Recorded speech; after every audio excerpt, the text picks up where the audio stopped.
Welcome to section 7.8. This is the 60th session of the CISSP exam prep series. In this session, we'll map the attacks against crypto systems. We'll answer several questions. How do attackers grind through keys by brute force? And what stops them? What attacks target the algorithm or its implementation? What can an attacker do with only ciphertext or with matching plaintext? How do meet in the middle and man in the middle differ? And what other classic attacks should you recognize? Why does this matter beyond the exam? Because you defend against these techniques in the choices you make every day. When you insist on salted password hashes, or reject an outdated protocol, or require timestamps on authentication, you are directly countering attacks from this list. Understanding how each one works tells you exactly which defense neutralizes it. That is the difference between following a checklist and truly protecting a system. So how do attackers grind through keys by brute force? A brute force attack simply tries every possible key or password until one works. It leans on raw processing power, and given enough time, it always eventually succeeds. The cost is tied to key length. Each extra bit doubles the number of possible keys, and so doubles the time required. Attackers speed things up with rainbow tables, which are pre-computed hashes handy for cracking stored passwords, and with specialized hardware built for the task. Picture someone trying every combination on a lock, just very, very quickly. How do you blunt a brute force attack on passwords? The key defense is salting. A salt is a random value added to a password before it is hashed, and the salt is stored alongside the resulting hash. Because each password gets its own salt, an attacker cannot reuse one pre-computed rainbow table across everyone. They would need a separate table for every possible salt, which is wildly impractical. Layer on key stretching, used by specialized password hashing functions, and each single guess becomes deliberately slow and expensive. Together, salting and key stretching turn a fast mass attack into a grinding, one-at-a-time slog. What attacks target the algorithm or its implementation?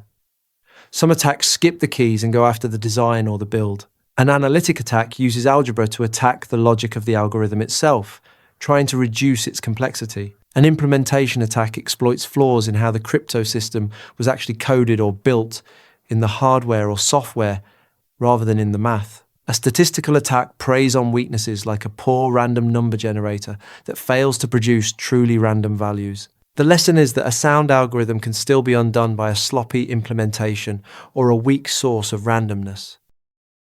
What are side channel attacks and their cousins? These attacks watch the machine rather than the message. A computer leaks characteristic signals as it works, like changing power draw, processor load, or electromagnetic emissions. A side channel attack monitors those signals to pull out information being encrypted.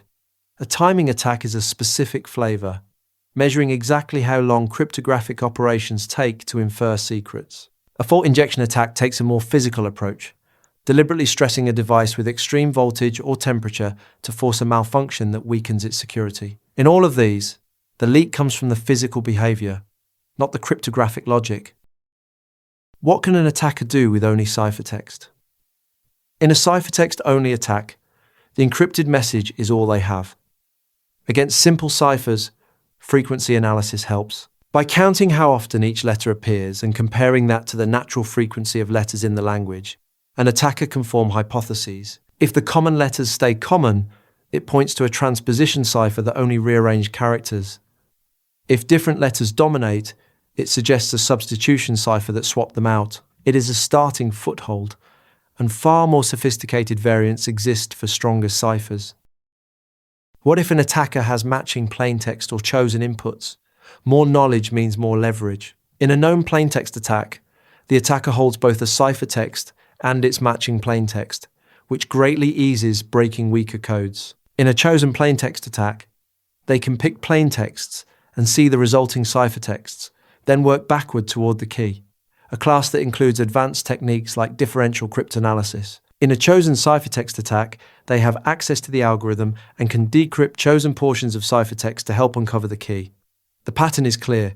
The more the attacker can control or observe the inputs, the more dangerous the attack becomes.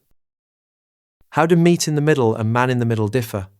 They sound alike but are completely different, so keep them straight. The meet-in-the-middle attack targets encryption that runs in 2 rounds. The attacker encrypts a known plaintext under every possible first key and decrypts the ciphertext under every possible second key, looking for a match which reveals both keys. This is why doubling a cipher's rounds adds far less protection than you would hope.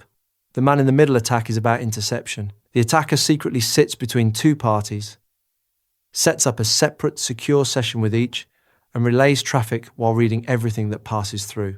One breaks double encryption, the other hijacks a conversation. What other classic attacks should you recognize? A few more round out the set. A birthday attack, or collision attack, hunts for 2 different messages that produce the same hash, letting an attacker swap in a substitute message that still matches a valid signature. A replay attack captures a legitimate encrypted message, often an authentication request, and sends it again later to open a fresh session. You defeat replay with timestamps and expiration, challenge response, and ephemeral session keys. And never forget social engineering. If an attacker can simply talk someone into handing over a key, that beats cracking any crypto system the hard way. So let's bring it together. Brute force tries every key and is countered by long keys, salting, and key stretching. Analytic, implementation, and statistical attacks target the design, the build, or weak randomness. Side channel, timing, and fault injection attacks exploit physical behavior. Ciphertext only, known plaintext, and chosen input attacks scale with what the attacker can see or control. Meet in the middle breaks double encryption, while man in the middle hijacks a conversation, and birthday and replay attacks round out the list. Know how each works, and the right defense follows naturally. The MCQs covering all the topics and concepts from this session are available on rucloud.com. Practice the chapter-specific MCQs before moving on to the next session. Thanks for watching. If you have any questions or feedback, post a comment below or email us. I will see you in the next session.